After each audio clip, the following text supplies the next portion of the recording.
छुट्टी तो स्कूल में होने वाली नहीं, क्योंकि बारिश में आप कहाँ जाएंगे तो आपको मुझे थोड़ा झेलना ही पड़ेगा।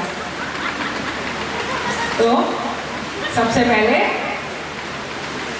जिनकी बदौलत आज ये मेला लगा है, जिनकी बदौलत आज हम यहाँ बैठे हैं और जिनकी बदौलत हम सबकी मनोकामनाएं यहाँ पूरी हो रही हैं, जिनकी बदौलत हमारी गोद में ये नंदलाल खेल रहे हैं, जिनकी बदौलत हम जो चाहते हैं वो यहाँ से मांगते हैं, उनके नाम का जोर से जयकारा लगाएंगे, दोनों हाथ खड़ा करके।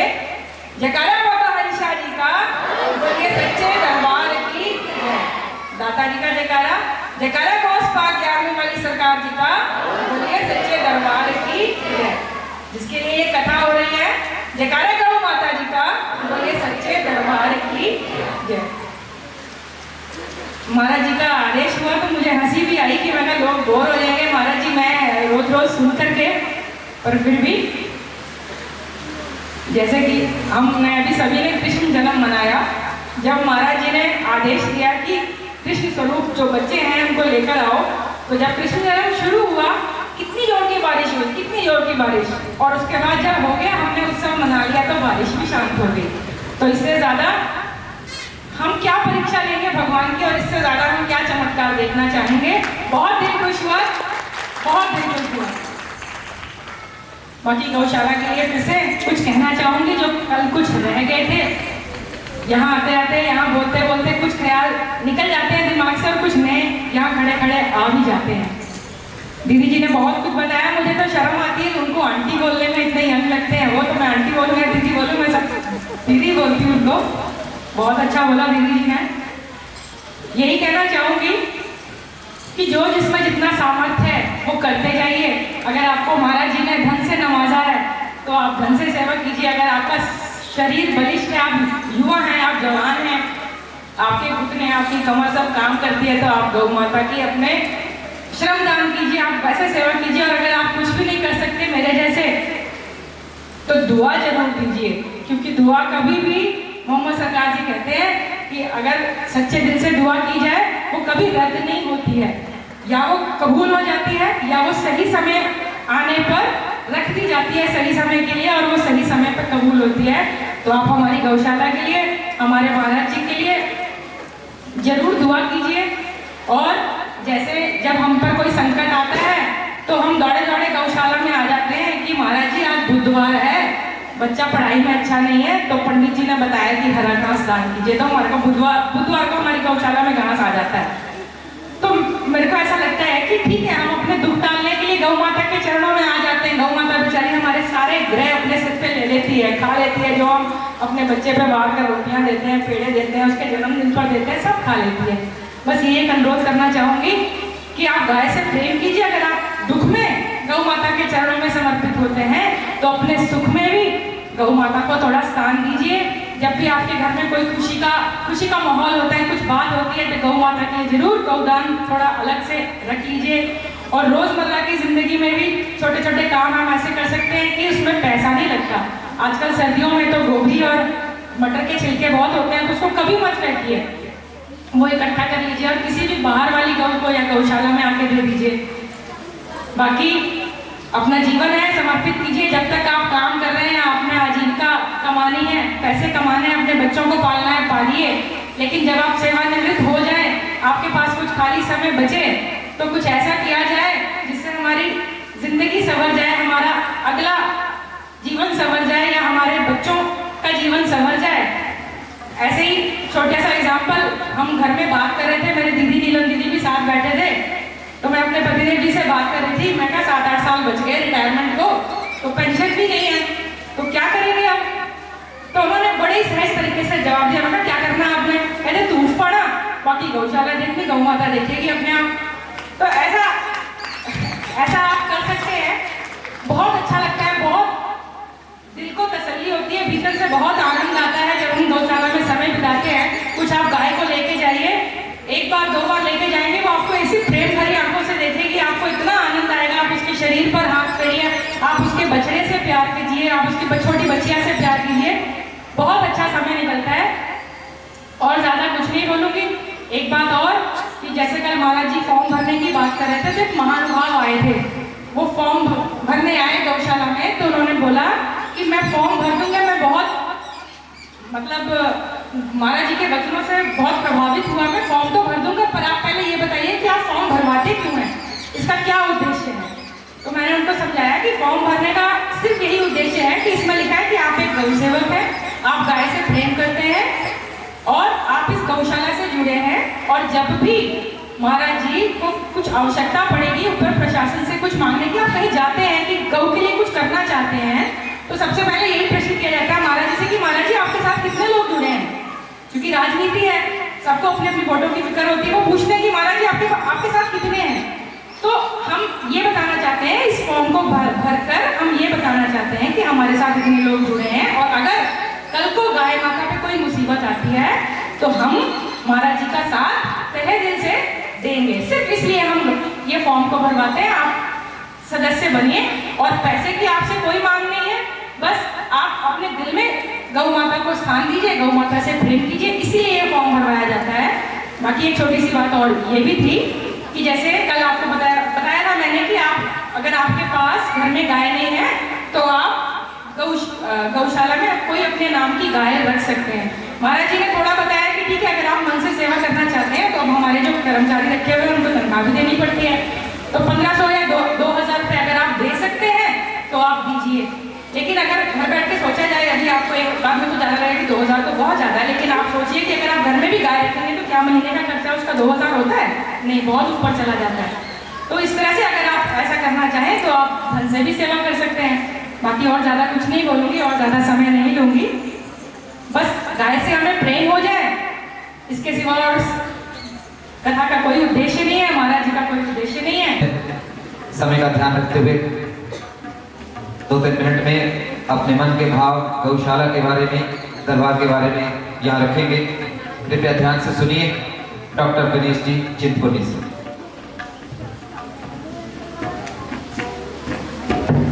सभी बड़े प्यार से बोलेंगे, गौ माता की जय, गौ माता की जय, गौ माता की जय। गौ की रक्षा कौन करेगा? हम करेंगे, हम करेंगे। गौ की रक्षा कौन करेगा? हम करेंगे, हम करेंगे। गौ की रक्षा कौन करेगा? हम करेंगे, हम करेंगे। जैसा कि देखो, आपने अभी कहा, सभी ने कहा है कि गौ की रक्षा हम करेंगे, तो मैं चाहूँगा कि आप लोग जो है वो दिल से इस बात को अपने मन में धारण कर दें कि ये कहने तक की बात समझ ना रहे। जैसे हमारे यहाँ डेरा बाबा हरीशाह के दरबार में कभी ऋषि राकेश शाह जी 24 घंटे गौ माता की सेवा में अग्रसर रहते हैं। इसी तरह आपने भी मन में यही विचार रखना है कि जो कह दिया है यही नहीं है, अपने तय दिल से जो कहा है उसके ऊपर हमें करना है। जब ये बात अपने मन में आप धारण कर देंगे तो गौ माता की कृपा से आपके सभी काम जो हैं अपने आप बनते चले जाएंगे। और मनुष्य जीवन में हर समय हर आदमी किसी न किसी परेशानी से गुजरता रहता है। कोई ना कोई उस मनुष्य को जो है भगवान की कृपा प्राप्त करने की इच्छा रहती है।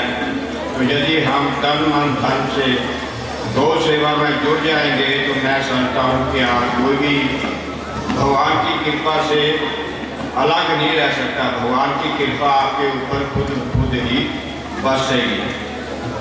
मैंने पहले भी कई दफ़ा मैं इस गौशाला से बड़ी देर से जुड़ा हुआ हूँ और मैं मेंबर भी हूँ। एक दफ़ा मैंने मीटिंग में आपको छोटी सी बात बताना चाहता हूँ कि विरोध किया राकेश शाह जी का कि आप जो गौ प्रभु कृपा से दूध देने वाली हो जाती है उसको आप फ्री में लोगों को दे देते हैं। और मेरे सामने ही एक माई आई हुई और उसको कहा कि जब ये दूध देने से बंद हो जाएगी तो आपने मतलब इसको वापस यहाँ गौशाला में छोड़ जाना। तो मेरे कहने का मतलब ये था कि मैंने कहा शादी मतलब ये है कि यदि आपने ये कसम खाई हुई है कि गौशाला का उपयोग मैंने अपने दरबार के लिए नहीं करना है तो कम से कम आप पर्ची रख दें जानते खाते कि आपको उससे जो पैसा आए उससे गौ की सेवा हो सके। तो उनका कहना था कि मैंने ये गौशाला इसलिए नहीं खोली कि मैंने इससे कोई आमदनी करनी है। तो देखो कितने बड़े विचार हैं उनके और किस लगन से वो लगे हुए हैं। और इस वक्त हमारे पास 80-90 जो है बैल हैं, उसके अलावा गायें हैं। और जो आदमी है वो घर से टेलीफोन करने की कोशिश करेगा कि यहाँ एक्सीडेंट हो गया, यहाँ तक नहीं करता कि जरूर जल्दी वो देखने जाते हैं तो उनका सहयोग भी करे। तो मेरा कहने का मतलब यही है कि आप तय दिल से गौ सेवा के साथ जुड़े और ज़्यादा से ज़्यादा इसके लिए तन मन धन से जुड़ने की कोशिश करें, ताकि मतलब ये है कि हमारे देश में ये जो हम कहते हैं कि गौ माता हमारी है और हम इसके हैं, तो वो सच्चाई में बदल सके। धन्यवाद। बहुत बहुत शुक्रिया। आप 2011 से लेकर आज तक कथाएं सुन रहे हैं। आप प्लीज ध्यान से बैठिए, आराम से बैठिए। बस कुछ ही सेकंड में गुरु महाराज जी हमें अपना आशीर्वाद देके यहाँ आरती का कार्यक्रम होगा। आरती के बिना कोई ना जाए, कृपया अपना स्थान करें, ग्रहण करें। इसके बाद हम चाहेंगे कि गुरु जी हमें आशीर्वाद दें। गुरु जी श्री राकेश शाही। जयकारा बाबा हरि शाह जी का बोल साचे दरबार की सभी संगतों से मेरा परम निवेदन कि आप 2-3 मिनट के लिए थोड़ी शांति दें। जो आपने आज कथा सुनी है उसका शीर्षक क्या है, उसका महत्व क्या है। जिन्हें के घर से आए हैं, 1 दर्जन केले की चढ़ाई, थोड़ा मनोरंजन किया और उठे और चले गए। ऐसा तो वास्तविक सारे इलाके में ऐसा हो रहा है। जहाँ भी कथा होती है, प्रवचन सुनते हैं और थोड़ा मनोरंजन करते हैं, लंगर खाते हैं, उठते हैं और घर को चले जाते हैं, लेकिन उसका हमारे पर जरा भी प्रभाव नहीं पड़ता है। तो प्यारी बहनों, माताओं, बुजुर्गों, सबसे पहले महाराज के चरणों में वंदना। समय का ध्यान रखता हुआ आप सभी को पता है कि हमारा कथा का महत्व क्या है, कथा हम क्यों करवा रहे हैं। सिर्फ गौ माता की सेवा। देखो आज हम जहाँ बैठे हैं, आप यहाँ बैठे बैठे विचार करो, जो गौ माताएं पुल पर हैं नीचे, या जो नीचे सड़क पर हैं, या कोई वृक्षों के नीचे खड़ी हैं इस वक्त, उनका क्या हाल है कि हम कब जाकर के इस विषय को गंभीरता से सोचेंगे। बोलना और करना। गौशाला हम चला रहे हैं, लेकिन मैं आपको बताना चाहता हूं 5-7 लोगों के अलावा अभी तक कोई गौ माता की सेवा में सच्चे मन से हमारे साथ नहीं जुड़ा है। आज 7 दिन की ये कथा है। आपको कोई जरूरी काम पड़ गया, मानो आज 2-3 घटनाएं घटी, किसी की डेथ हो गई, आपके रिश्तेदार में हो गई, आपके परिवार में हो गई, कहीं भी हो गई। आपने एक बार भी नहीं सोचा कि महाराज जी की कथा है, एक बार भी नहीं सोचा आपने कहा महाराज जी फलाने की डेथ हो गई, हम जा रहे हैं। अरे यही कथा अगर आप करवा रहे होते या आपके घर में हो रही होती, तो क्या आप कथा पंडाल को छोड़कर कैसे जा सकते थे कहीं? इसका मतलब आप कथा के लिए गंभीर नहीं है। आप मेरे साथ भी कथाओं में बड़ी घटनाएं घटी। हमारे यहाँ चिराग होते हैं 40 दिन के, तो हमारे परिवारों में कितनी परेशानियां आ जाती हैं, कितने दुख आ जाते हैं, लेकिन हम संकल्पवान हैं कि हम उस कार्य को छोड़ करके कहीं भी नहीं जा सकते। आपके घर में शादी हो, पड़ोसियों को डेथ हो जाए, तो क्या आप शादी बंद कर देते हो, शादी को रोक लेते हो? कई बार तो घर में ऐसी समस्या आती, बुढ़ी मर जाती है, 2 महीने बाद शादी होती है, जो बार की 1 साल बाद करनी थी आप 1 महीने बाद कर देते हो कि हमारे घर में क्या है, हमारे घर में शादी है। तो भगवान तो देख रहे हैं। तो मैं ये चाहता हूं कि जब तक हम गंभीरता से इस पर विचार नहीं करेंगे गौ सेवा पर, समय समय पर आपको निमंत्रण कार्ड गया, और अभी मैंने सुबह आज चर्चा किया है कि हम अभी सनी बेटा जो बच्चे जापान से बेटी अभी आपके सामने बोल करके गई है, मैं सुबह इनसे बात कर रहा था कि मैंने अभी फरवरी महीने में ना मैंने दौलतपुर बाजार की कलेक्शन करनी है, ना मैंने गगरेट बाजार की कलेक्शन करनी है। दाता जी मेरे पर कृपा करें, क्योंकि हमने देख लिया समाज का हाल। अगर कोई 100 रुपया देता है तो बाद में एक 6 महीने बाद एक बछड़ा ले लो जी, बछड़ा ले जाते हैं, दोबारा उसको देखने नहीं आना। कितनी मुश्किलें हमें समाज में आ रही हैं। प्रशासन हमारे साथ नहीं है। प्रशासन की ओर से हमें बहुत सारी परेशानियां हैं जिनका आज दिन तक हमारा समाधान नहीं है। जहां पर 50 गऊ आपकी गौशाला में होने चाहिए, आज 190 है। हम रोज बोल रहे हैं कि हमें कोई 5 कनाल जमीन हमें दी जाए, हमें 4 कनाल जमीन दी जाए। आप मान सकते हो गगरेट से लेकर के दौलतपुर तक एक भी कनाल जगह गवर्नमेंट बताती है कोई शामिलात नहीं है। हंसी आती है, मुझे हंसी आती है। मैं अपने जहां पर जहां बताता हूं, मेरी खाने के बिल्कुल नीचे कनालों के हिसाब से भूमि शामिलात है, लेकिन शामिलात भूमि पर लोगों ने कब्जा कर रखा है। क्या गवर्नमेंट को कब्जा करा नहीं सकती? आप कहीं गवर्नमेंट की तो गरीब आदमी के मकान डाल लें तो गवर्नमेंट आकर के उसको खटिया खड़ी कर देती है। इतनी जमीनों पर लोगों ने ऐसे ही कब्जे बना करके रखे हुए हैं। मैंने तो नहीं देखा अपने बचपन से जब से जन्मा हूं इन आबादियों में या इन जमीनों में कोई किसी ने 1 कनाल जमीन बोई हो, आज तक 45 साल का मैं हो गया, 1 किलो कोई कनक नहीं ला से कर रहा। लेकिन गवर्नमेंट की कब्जों जमीन पर कब्जा करके बाबा भी मर गया, पापा भी मर गया, पता नहीं कितने मर गए, लेकिन ना बापे ने जमीन पाई, ना पोते ने जमीन पाई, ना प्यो ने जमीन पाई। वो सारी जमीन बंजर की बंजर खड़ी है, लेकिन हकीकत में वो जमीन गौ माता की है, चरान भूमि है। आप उसको पढ़े नहीं। हम चाहते हैं वो पढ़े लिखे व्यक्ति अगर इस बात को समझे, तो मैं चाहता हूं कि इस क्षेत्र में अगर कोई मैं कहता हूं मुझे किराए पर जमीन दे दे, मुझे किराए पर जमीन दे दे, और जमीन थोड़ी तरीके की हो।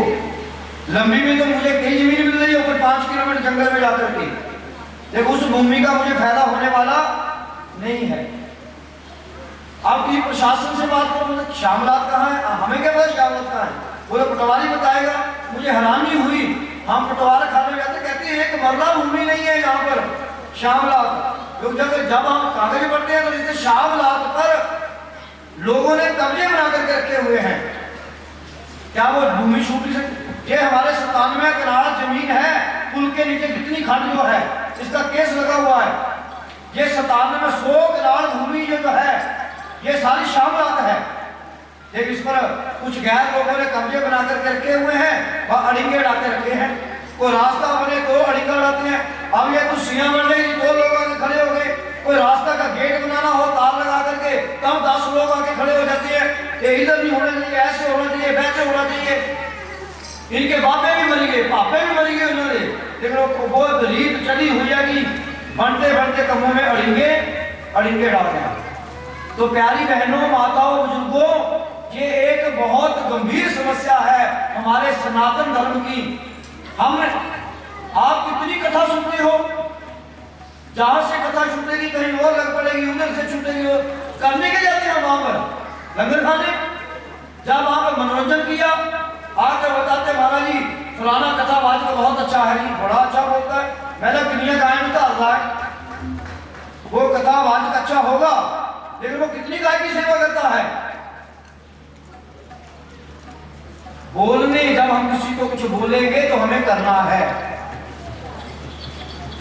ग्रंथ बोल के हम भी बैठ जाते हैं। अभी मुझे कितने निमंत्रण में दोस्त पूछों से, महाराज आप 5 दिन की हमारी कथा करनी है ना? बिल्कुल नहीं, मैं 5 दिन आपके कथा करने आऊंगा, मेरी 200 गाय कहां जाएगी? आप यकीन मानिए, मेरी धर्मपत्नी पता नहीं मेरे से कितना गुस्सा रहती है, क्योंकि मैं समय नहीं दे पाता। मेरा सुबह का ब्रेकफास्ट छूट गया तो छूट गया। कई बार तो मुझे खाने में नीचे बैठ करके रोटी मंगवा के खानी पड़ती है, क्योंकि मैं रोटी का भूखा नहीं हूँ।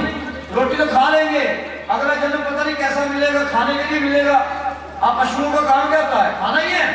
अगली बार कुत्ता बन के तो क्या करेंगे, खाएंगे बेकारी। जितना मनुष्य जीवन मिला है ये कुछ करने के लिए मिला है, समय का सदुपयोग करो। आप बच्चे पैदा कर रहे हो, बच्चे का पैसे कमाने वास्ते। बच्चों के अंदर संस्कार क्या है? हमारे कितने बच्चे, मैं आज सुबह बात कर रहा था, हमारे कितने बच्चे जहाँ के अमोआ के दरबार के आज बाहर की कंट्रियों में बैठे हैं, जो बड़े आराम से अपनी सैलरी से 5,000 रुपया महीने का गौ सेवा के लिए निकाल सकते हैं। और आज भी वो निकालना शुरू करें, बाबा हरिशाह सरकार उनके सारे काम सीधे कर देंगे। आप में कितने लोग हैं जिनकी सैलरी 1 लाख रुपया है हर महीने की, आप 1,000 रुपये नहीं निकाल सकते, आप 2,000 रुपये महीने का नहीं निकाल सकते। बातें नहीं करनी है। आज भी देखो, ये प्रत्यक्ष को कुछ बताने की जरूरत नहीं पड़ती। आज आपके सामने कितने बालक जो हैं कृष्ण जन्म में आए हैं, पिछली कथा से आ रहे हैं।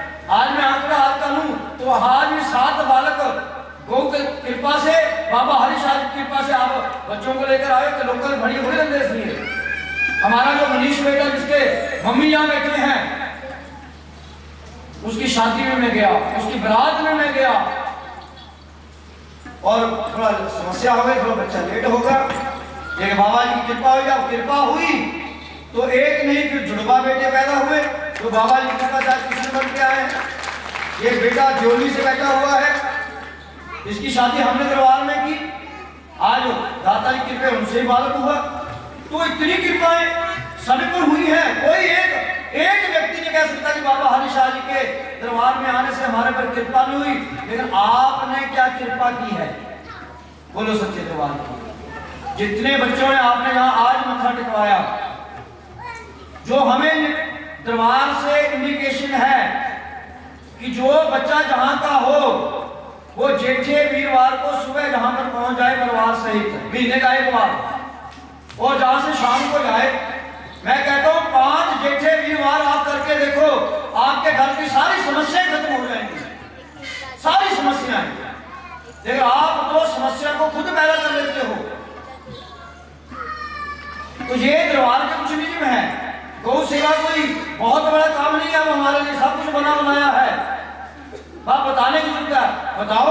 अब हम लोगों को गुड़ की बात की, कितना गुड़ रोज इकट्ठा हो रहा है, आप बता रहे हो।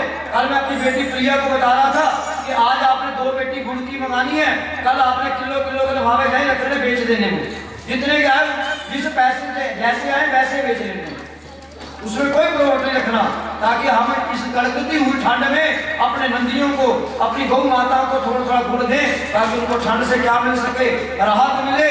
और गुड़ अगर ज्यादा हो जाए तो हम अपने सेवादारों को नाम से भेजेंगे कि हमारे इलाके में जितनी गौवंश जो है वो सड़कों के किनारे सबको गुड़ खिला करके आओ। कितना होगा सेवा, बताना पड़ेगा हमें। मेरे गुरुजी कहते थे जवानी की इबादत बड़ी रंगीन होती है। कितने बच्चे आप छोटे छोटे बड़े हो गए, अपनी जवानी को किसी अच्छे काम में तो लगाओ। नौकरी नहीं मिल रही कोई बात नहीं, अगर आपको नौकरी नहीं मिल रही है तो इसमें भी कोई अच्छी बात है। इसका अर्थ है कि महाराज जी आपसे अपने दरबार की और सेवा करवाना चाहते हैं। अगर किसी लड़की की शादी नहीं हो रही कोई बात नहीं, शादी कराए के कहना कि बड़ा सुख से पै जाना। अरे शादी से पहले सुखी हो, याद रखना मेरी बात। जिस दिन शादी के एक दिन शादी को हो जाएगा, दूसरे दिन ही आप कथा सुनने अपने आप नहीं आ पाओगे, फिर इधर नहीं आ पाओगे। शादी शादी शादी, अगर शादी नहीं हो रही है कोई बात नहीं, मत्था टेको, अभी और लेट हो जाए महाराज जी, हम उतने दिन और गौ सेवा कर रहे हैं। बोलो सच्चे दरबार की। मुझे पता होता कि शादी करा के ऐसे फंसना होता है। मेरा तो बाबा हरिशाह जी से ये गुरोजा रहता है कि आपने अगर मेरी फकीरी मेरे से करवानी थी, गौ सेवा मेरे से करवानी थी, समाज सेवा मेरे से करानी थी, तो मेरे ऊपर गृहस्थ क्यों थोप दिया? क्योंकि इतना एक छोटा सा इंसान, इतने काम, गृहस्थ भी साथ है, समाज भी साथ है, फकीरी भी साथ है। एक बंदा है उसके ऊपर 10,000 आंख हर वक्त रहती है। कहीं ना कहीं तो बंदे से गलती हो ही जाती है। तो हम बंदे हैं, कुछ बोलने में भी गलती हो सकती है। आप सभी लोग जहां बैठे हैं, आप क्या पकड़ने बैठे यहाँ पर? जो मैंने अच्छी बातें की वो नहीं पकड़ी होगी आपने। अगर मेरे से एक छोटी सी को गलती हो गई, आप उसके लिए क्या खड़ा कर दोगे? बवाल खड़ा कर दोगे। हाँ हाँ बाबा राकेश ने ऐसे क्यों बोला? तो ये तो मेरा बाबा जी से गुरोजा रहेगा कि अगर आपने मेरे से ये काम करवाने थे तो मेरे पर इतनी जिम्मेवारियां क्यों थोपी? मैं भी एक इंसान हूं। कोई किसी की लड़की की शादी है, चलो राकेश बाबे के पास, लड़की की छोड़ो, हमारे यहाँ तो लड़के की शादी बाबे दाल को दे दो, बोल सच्चे दरबार की। लड़के की शादी के लिए लोग यहाँ पर बेवजह तंग करने आते हैं। अभी एक बाबा जी आए थे, उनको 101 रुपया दक्षिणा दी, वो उठे नहीं, कहते हमारे लोड ही अभी और लेने हैं। अब इतना प्रचार करें कि हमारे को बहुओं की समस्या है, फिर उठे तब जब 200 रुपया और लिया, बोलो सच्चे दरबार की। तो गौ सेवा के लिए हमें बड़ी समस्या है। गौ माताएं बीमार आ जाती हैं, एक्सीडेंट केस आ जाते हैं, उनके लिए दवाइयां लेकर आना, उनके लिए कल आपको बेटी ने बताया कि पहले गाय जो एक्सीडेंट गाय जिसकी टांग टूट के कोई फ्रैक्चर हो गया, उसका मतलब है अब उसने मरना है, उसका हमारे यहाँ कोई इलाज नहीं है। हमने प्रशासनिक तौर से कहा कि कोई वेटरनरी अच्छा हॉस्पिटल हमारे जिला उन्नाव में बन जाए। पालमपुर में है एक, हिमाचल में हॉस्पिटल वेटरनरी, जहां पर गाय की फ्रैक्चर हो जाए तो वो कहते हैं आप गाय को लेकर आओ प्लस 3 बंदे अपने साथ लेकर आओ। जहां पर अगर गाय 1 महीना रहे, 2 महीने रहे, 3 महीने रहे, वो 3 बंदे अपने खर्चे पर यहाँ पर रहे। अब कौन करेंगे यहाँ वहां जाकर, कौन 3 बंदे वहां भेजे? तो इसलिए बहुत समस्याएं हैं गौ सेवा के लिए, लेकिन छोटे छोटे काम तो हम कर सकते हैं। उन समस्याओं को आगे रखते हुए एक मैं आपसे निवेदन करना चाहता हूं बहनों से, पर्स किसने रखे हैं? पर्स किसने रखे है? नहीं थोड़े बात है ना, हाथ खड़ा जिनके पास है। आपको एक बार सुझाव दूंगा, खड़ो ना, हाथ खड़ा जिनके पास पर्स है, और मर जाने खाली रहिए ना, फिर तरीके की खुशी। मैं आपको सुझाव देना चाह रहा हूं। धन्यवाद।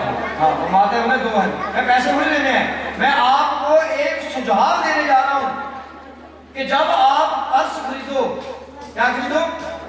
पर्स लेते हैं, हमारे भाई लोग बेल्ट खरीदते हैं, मोबाइल के आजकल वो कवर चले हुए हैं, तो अमूमन दुकानदार क्या बोलता है ये बहुत बढ़िया है और ये लेदर का है, क्या बोलता है? और हम भी कहते ना भाई साहब लेदर का ही देना। आपको ये बताना चाहता हूं ये लेदर की जितनी चीजें हैं ये गौ माता के चमड़े से बनती हैं, बोलो सच्चे दरबार की। किससे बनती है? तो आज आप गौ माता की कसम खाएं कि हमने लेदर की कोई वस्तु नहीं खरीदनी है। क्या नहीं करना है? चमड़ा रखी मंत्रा क्यों ले आ हो? मेरे गुरुजी ने तो लिखा था कि बेल्ट पर्स लेकर दरबार में जाना सख्त मना है। तो लेदर की कोई चीज ना खरीदे, इससे भी आपकी गौ सेवा हो जाएगी। क्योंकि जब गौ माता का ये चमड़े की चीज नहीं मिलेगी तो मेरे को नहीं लगता कुछ गौ माता को कसाई खाने में लेकर जाएगा। ये बड़ी सुंदर सुंदर डायमंड की जो आप गोल गोल सुनहरी सुनहरी मनकों की जो माला गले में धारण कर लेते हो, ये गौ माता की हड्डी से बनती है। इसलिए रुद्राक्ष और तुलसी इस माला के अलावा कोई भी शाइनिंग वाली माला अपने गले में धारण ना करे, इससे भी गौ सेवा हो जाएगी। ये जितनी भी मालाएं चाइनीज बिकती हैं छोटे छोटे मन के, ये सारे गौ माता की हड्डियों से तैयार किए जाते हैं। हमने बनते हुए इनकी फैक्ट्रियों में जाकर के देखा हुआ है। घड़ी जो आप अपने कलाई पर घड़ी बांधते हैं, उसके जो पट्टे होते हैं लेदर के, वो भी गाय माता के किससे बनते हैं? वो भी गौ माता के चमड़े से बनते हैं। पहले तो हमारे आर्मी में जो गोली बनती है मारने वाली, बंदूक में फंसाने वाली, उसके आगे जो पैकिंग लगाते थे वो भी गौ माता के चमड़े से बनी होती थी। उसके लिए वहां पर पाबंदी लगाई गई थी। तो इसलिए ये आप इन बातों से भी गौ माता का आप सेवा कर सकते हो। जिनके पास कनाल 2-4 कनाल जमीन है, वो आज भी अगर बैलों से जमीन जोतें, बैलों से खेतों में हल चलाएं, अपने मेहनत खूब हल भाया हुआ है, खूब बीज बोए हुए हैं बैलों से, और बैलों से जो आज ट्रैक्टरों से मशीनों से बीज बो रहे हैं और हम भी मशीन हैं, बिल्कुल मशीन है हम चलो चलो चलो चलो कथा भी कितना दिन लगा रहता है, चलो चलो चलो चलो उठ उठ ये खाने वाली प्याज वाले पता नहीं कोई क्या हो जाना जाएगा, जहां भी मन नहीं लग रहा। ये कारण क्या है?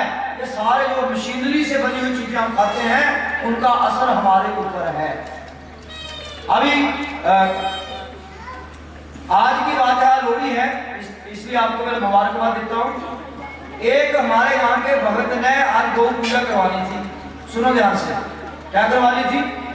गौ पूजा करवानी थी। अब उस भक्त ने कहा कि मैं अम्बोआ गौशाला से गौ माता ले आऊंगा। तो पंडित जी चक्कर में पड़ गए कि अगर गौशाला से गौ माता आएगी तो जो गौ माता का दान होगा, जो पैसे होंगे वो तो फिर अम्बोआ गौशाला चले जाएंगे। तो उसने एक व्यक्ति को यहां भेजा कि अम्बोआ में कौन से रंग की गौ नहीं है गौशाला में। देखो सतपाल जी, कमाल ब्राह्मण देखा आज की। तो व्यक्ति है महाराज जी, आपके पास कौन कौन से रंग की गाय है? मैंने कहा लाल भी है, सफेद भी है, कहता है खड़ी नहीं, मैंने काले रंग की नहीं यार। तो पंडित जी का जो जजमान को बोला कि काले रंग की गाय चाहिए आज,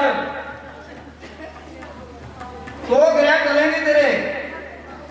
वो बंदा आया, बोला बाबा काले रंग की दिखाई, ये बच्चू ज्यादा मगर। मैं ये बोला किसने? बोला पंडित जी। मेरा उसी पंडित ने बंदा भेजा, बोला भाई ना कि पूछ के आओ कि कौन से रंग की गाय वहां नहीं है। भाव क्या है? मैं ब्राह्मण देवता हमारे यहाँ सभी बहुत विद्यावान है, हमारे अर्जुन जी में निवेदन करना चाहता, गाय के रंग से क्या लेना है? गौदान के रंग से क्या महत्व है? गाय मतलब गाय है, लेकिन कुछ ऐसे लालची ब्राह्मण इकट्ठे हो गए हैं, वो गौ माता के, मैं तो लेकर आता हूं गौदान जब जिस भी ब्राह्मण को करें, जिस भी आप चाहे मुझे करें गौदान, पहले मुझे पूछें। हमारे को गिंडपुर मलौन से एक गाय दान दी गई, उस माता ने गाय की बच्चियों को पाला, और जब वो पहली बार गाय सुई तो उसने कहा बाबा जी ये गाय मैं आपको दूंगी, पर मेरी एक शर्त है। क्या शर्त है? बाबा जी मैं इस गाय की शादी करूंगी अपने घर बेटी जैसे, तो आप अम्बोआ से बारात लेकर आना। बोलो सच्चे दरबार कि आप अम्बोआ से बारात लेकर आना। तो प्यारी बहनों, मैं गिंडपुर मिलोन जहां से बारात लेकर गया था, उस माता ने मुझे सोने की अंगूठी डाली, जैसे लड़कियों को दहेज में सामान देते हैं वैसे सारा दिया। आप यकीन माने वो गौ माता, उसका नाम जशोदा रखा हुआ है हमने, वो आज भी हमारी गौशाला में है। 9 बार सूंगी मेरे पास आकर, हम उसका 9 बार, आज भी वो हमारे गौशाला में है। ऐसे होती है गौदान, ये बड़ी 500 रुपये गौ में जो ऐसा ताल देता जी, आज 500 रुपये की गाय आती है, 1100 रुपये ले लो जी, हो गए गौदान। तो ये भाव है, गौ दान करने के भी बड़े तरीके हैं। अगर आपने गौदान के बारे में समझना है तो एक कल्याण में गौ अंक आता है, गौ सेवा अंक, आप इसको जरूर पढ़ा करें। इसमें हर चीज लिखी हुई है कि हमें किस गाय का क्या क्या करना है, और हर एक महापुरुषों की कथा जो है गौ सेवा अंक में दी गई है। तो मेरा सभी बहनों भाइयों बुजुर्गों से यही निवेदन है, हमारे परम आदरणीय गुरु जी बैठे हुए हैं, अभी बात चली दूध की, आप एक गाय मेरे पास रखे, जो हमारे लोकल लोग घर में गाय नहीं रख सकते, आप गाय अपनी गौशाला में रखें, जो भी वो 2 टाइम दूध दे आप उसका दूध अपने घर ले जाओ। अगर वो 4 किलो दूध देती है तो 4 किलो दूध ले जाओ, अगर 8 किलो दूध देती है वो 8 किलो ले जाओ, लेकिन 8 किलो दूध के महीने बाद जितने पैसे बनते हैं आप गौशाला में आकर ले जाओ, उससे हमारी गौ सेवा की जाएगी। हम थोड़ा दूध देते हैं, हमारे गुप्ता जी हैं ग्रेड से, पिछले लंबे अरसे से इनके घर 4 किलो दूध देते हैं, 3 किलो। हमारे आदमी हरीशा जी बैठे हैं, इनके घर 2 किलो दूध हो जाता है। मेरी बहन नीलम जी बैठे हैं, 3 किलो दूध इनके घर रोज गौ माता का जाता है। देवन जी बैठे हैं, 4 किलो दूध इनके जाता है। संदीप जी बैठे हैं, 3 किलो दूध इनके, लगभग हमारा 20-25 किलो दूध गौ माता का रोज अपने गौ वर्ष लोगों के घर जाता है। लेकिन होता क्या है, हमारे को इस दूध का 30,000 रुपया महीने का गौशाला में आता है, तो हम 3 लोगों की सैलरी देते हैं।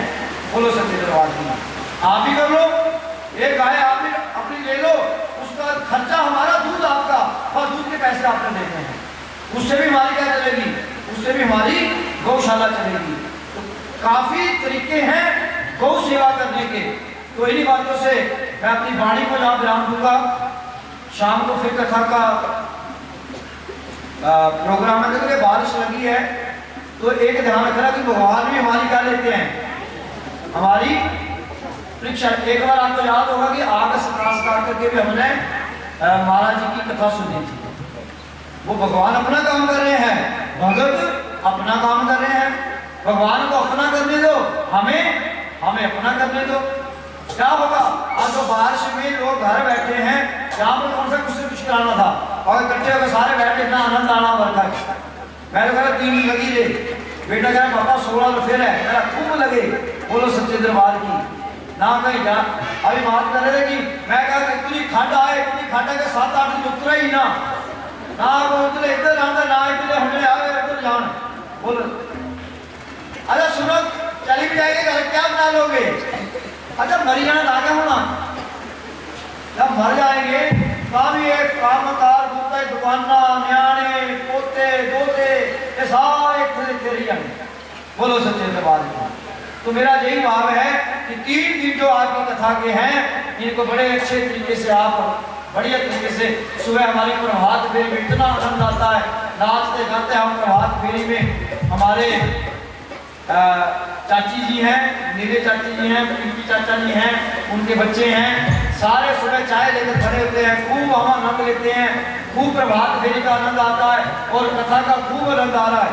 और जैसे जैसे दिन एक दिन कम हो रहा है, मेरे को उदासी आ रही है कि तुसी बोला जल्दी मुका है, मैं बोला लेट हुए। बोलो सच्चे दरबार की। इसलिए पहले भगवजनों आप खूब कथा का रस लें और ज्यादा से ज्यादा समय कथा में गुजारें, और जो भी कथा में आपको बोला जाता है उस पर आप चलें। आज जो भी माताएं गौ माता को गुड़ लेकर आई हैं, अभी मुझे सुबह लेट से फोन आया, बाबा जी हमने आना तो हम क्या लेकर आए? मैं तू ये तो बोलूँ तूड़ी बन के ले आए यहाँ, क्या लेकर आए? हाँ मैंने कल कहा था कि ये सारा कुछ लाना बंद कर दो, ये तो हम खा लेंगे, केड़े भी खा लेंगे, सेब भी, आज हर घर मूंगफली खानी है, और टोपी केड़ी बड़ी बड़ी गल है, कौन सी बहुत बड़ी बात है टोपियों की। लेकिन जो आप गौ माता के लिए गुड़ लेकर आए हैं, ये बहुत बड़ी बात है, इसका बहुत बड़ा फल आपको प्राप्त होगा। ये आज नहीं तो कल इसका टीका आपके परिवारों में जरूर लगेगा। बोलो सच्चे दरबार की। तो बहुत अभी मैं 1 मिनट रुका, हमारी बहन लाजवंती जी नहीं है, लाजवंती जी, और उनके साथ हमारी बहन रेखा अंगोटा से मैं बताना चाहता हूं, रेखा यही है, एक तो चली गई है, खड़ी क्यों चल जाओ, मैंने हमारा को हाथ तो मेरा भगत मैं था रस्ते वाला खुशी में। बोलो सच्चे दरबार की। हाँ जी बेटा आइए। ये हमारी बहन हर महीने अपने गांव में गौ माता के लिए कलेक्शन करती है, और लगभग 1.5 लाख रुपया हर साल ये अंगूठा से इकट्ठा करती है। इनमें 14 तालियां आप बजाएंगे। और इनके साथ हमारी बहन चनौता से समीना, वो भी लगभग 50,000 के करीब साल का हमें कलेक्ट करवाती हैं, कलेक्शन करती हैं गौशाला के लिए। आपको बताना चाहता हूँ कि गौशाला चली कैसे है। हमारी बेटी मनीषा है, हमारे अंकल हरीश जी की बेटी हमारी बेटी है, लगभग 50,000 के साल का वो गगरेट से इकट्ठा करती है अलग से। तो इन बच्चों के लिए आप तालियां बजाइए। हमारी बहन लाजवंती जी ये 5-6 गांव में हर महीने पैदल घूमती है, और लगभग आप 1,80,000 रुपया एक साल का इकट्ठा करके गौशाला के लिए देती है। और इन बहनों को क्या क्या नहीं सुनना पड़ता गौशाला के लिए। बाबा हरि शाह जी इन पर अपार कृपा अपनी बना करके रखें। हमारी मनीषा बेटी और रेखा के साथ पहले, अभी तो मुझे पता नहीं, शारदा की घरवाली रही है, इस साल गई कुछ, चलो पिछले साल ही से, इसके लिए तालीम रह जाए। देखो गौ सेवा नहीं छोड़नी है। अब इसको पूछने से गौ सेवा छोड़ी क्या हाल, इसका क्या कितनी परेशान है जी। 4 महीने की सैलरी काट ली इसकी गवर्नमेंट ने, इसके घर वाले की लगभग 53,000 रुपया कट गया। तो इसको किसने बोला कि गौ सेवा बंद कर दे? बाबा जी कहे ले क्या बात की तो ले ठीक है। तो गौ सेवा बहुत बड़ी सेवा है, आप इसके लिए तालीम दिलाइए। मैं चाहूंगा कि ये बहनें दोबारा से सेवा में लग जाए। हमारी बेटी रजनी भी करोड़ से पहले कलेक्शन करती थी, गौरी की दादी पहले सुदेर से कलेक्शन करती थी, मुस्कान की दादी किरण कलेक्शन करती थी, ये सारी बहनें कलेक्शन करती थी। लेकिन इन्होंने पता नहीं सोचा कि बहुत हो गई बड़ी सेवा गौ सेवा। तो मैं सारी बहनों को कहूँगा कि आप सभी गौ सेवा से दोबारा से जुड़े। हमारी बहन रजनीश मैडम जी धर्मशाला महत्ता से आजकल किसका जन्मदिन है? शायद तेरा, हाँ शाइन का। शाइन के लिए जोरदार तालियां। हमारी बहन रजनीश जी, इनकी भी आम में ये कलेक्शन करते हैं, लगभग 1 लाख के करीब गौशाला के लिए इकट्ठा करके लाते हैं साल में। इनका बहुत बहुत धन्यवाद। जोरदार तालियों से आप स्वागत करेंगे। और जो माताएं और ऐसी सेवा, देखो आप महीने के 2 दिन में निकालें। हमारे जैसे बहन जी आए हैं होशियारपुर से, इनके घर में गौशाला का गल्ला है, लगभग हर कथा में 15,000 के करीब इनके घर में पैसे जुड़ जाते हैं। आप तालियां बजाइए। तो हमें बहुत बड़ा सहारा मिल जाता है कथा करवाने का। हमारे देवर शर्मा जी बेटा हमारा, जो कि जब से ये दरबार से जुड़ा है आज दिन तक ये जितनी भी वीडियो बनती है इसका 1 रुपया भी हमारा खर्च नहीं आता है, ये बेटा अपने आप करता है। और इसकी दुकान पर जो हमने गल्ला लगाया गुप्ता जी, अभी हमने उसको कलेक्ट किया है। तो कुछ गल्ले हमने कथा के लिए रखे हैं, जैसे गुप्ता जी की दुकान का गल्ला जो है वो कथा में लेते हैं, देवर जी का गल्ला कथा में लेते हैं, अनिल लखनपाल जी का गल्ला हम कथा में खोलते हैं। हमारी बहन भद्रकाली से अभी लगभग हमने 8,000 रुपया, एक छोटी सी दुकान है गोली टोफी का देख सकते हैं। लेकिन आप अचंभित रहेंगे कि गोलियां टोफियां वाली दुकान के गल्ले से भी 8,000 रुपया इकट्ठा किया बच्चों ने। आप अपने घर में देखे जाने 10, 20, 50 रुपए कभी आप उसमें ऐसे डाल ही सकती हो। देवर की दुकान में जो दौलतपुर में गल्ला रखा है वो 40,000 रुपए से ऊपर वहां पर अपना पैसा रख सकते हैं।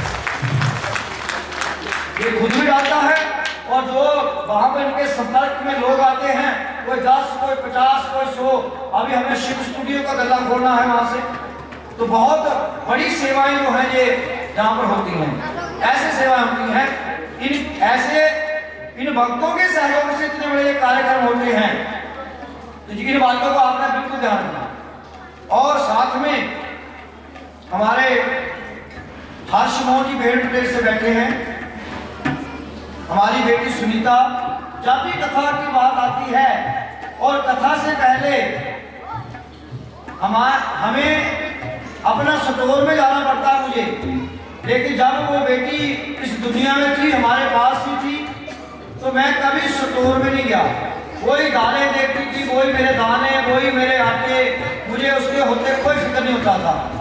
तो हर कथा में उस बेटी की याद बनी रहेगी। जब तक राकेश शाह इस दरबार में रहेगा वो बेटी हमारी यादों के साथ जुड़ी रहेगी। जहां भी दाता जी उसकी आत्मा को महाराज जी ने प्रवेश करवाया है, उसकी आत्मा को शांति दे। बहुत बड़ी इस परिवार की सेवा, तो मैं हर्ष मोहन जी का भी धन्यवाद करता हूँ। हमारी बहन सुरक्षा देवी संगनई से अभी पीछे 2 महीने पहले वो स्वर्गवास हुई है। पूरे संगनई गांव की वो कलेक्शन करती थी। दाता जी उनकी आत्मा को भी शांति दे।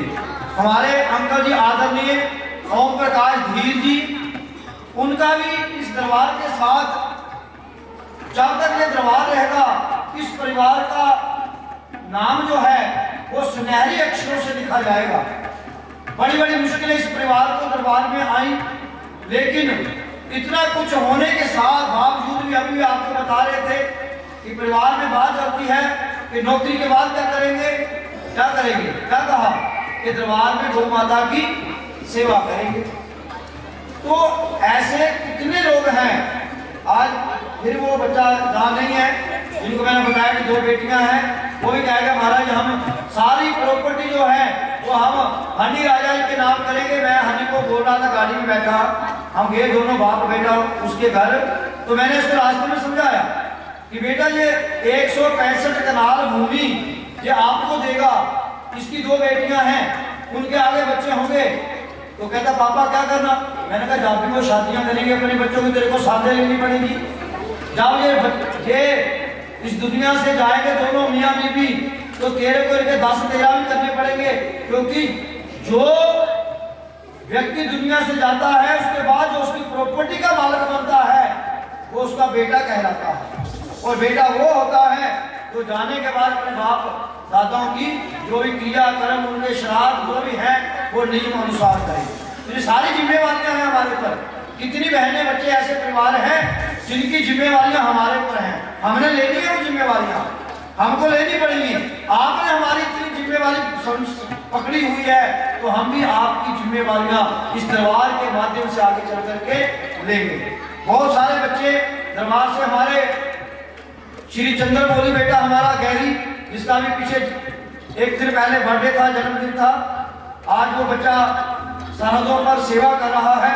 हमें फक्र होता है कि हमारे दरबार का बच्चा जो है अशोक, जो हमारा रसोईया है, उसका बेटा आर्मी में है, देश की सेवा कर रहा है। हमारा कुलदीप बेटा है बरनाली से, उसका बेटा आर्मी में सेवा कर रहा है। हमारे अंकल जी हैं नगर जिला से, सुमित, वो बेटा हमारा आर्मी में सेवा कर रहा। अगर हम गिनते चले जाएं तो कम से कम 500 बेटा हमारे दरबार का आज देश की सेवा में लगा हुआ है। बोलो सच्चे दरबार की, ये हमारे लिए बहुत बड़ी उपलब्धि है। इन्हीं बातों से बाकी चर्चा शाम को करेंगे, कल भी करेंगे। बहुत बहुत धन्यवाद सभी का।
सुख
जरूरी है।